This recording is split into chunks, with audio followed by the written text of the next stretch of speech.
Meghan Markle's claims during her notorious Oprah Winfrey interview have been under scrutiny from royal experts and aides. One claim, that the palace refused to offer the Duchess protection during her time in the UK, has now been disputed by her former communications secretary Jason Naff. Charlie Ray, the former royal editor at The Sun, argued the news shows that palace officials have clearly had enough. Talk radio host Kevin O'Sullivan said this morning, Meghan complained in her now notorious Oprah interview that the palace offered her no protection as she suffered all sorts of problems when she joined the royal family. Now, the palace say she was protected. Former Communications Secretary Jason Naff said he led extensive efforts to protect the Duchess. Mr. Ray responded, he has clearly had enough. He continued, he said he did all he could do to protect Meghan from the press, to try and help her, and he put this on record.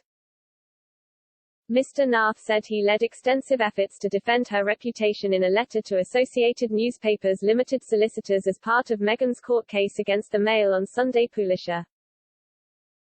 The letter was released in full on Thursday after she won a copyright claim against after the Moss published extracts from her letter to her father.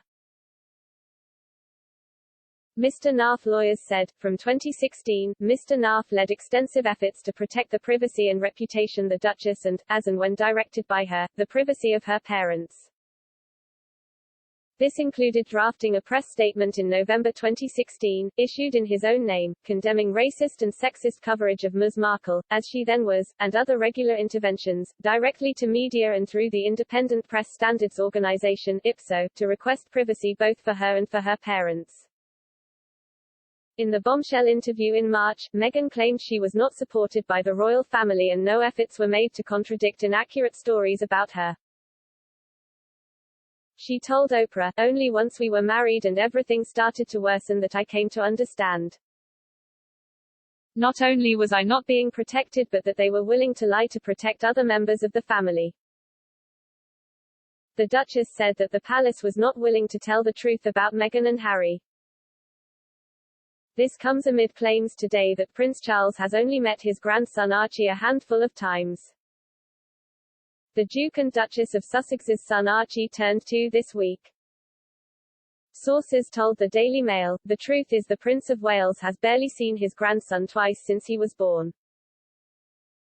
In fact, every member of Harry's family can easily count on one hand the number of times they saw Archie after he was born and before the family left the UK. It's a very sad situation. The sources also claimed that Archie may have only met his cousins, Prince George, 7, Princess Charlotte, 6, and Prince Louis, 3, once.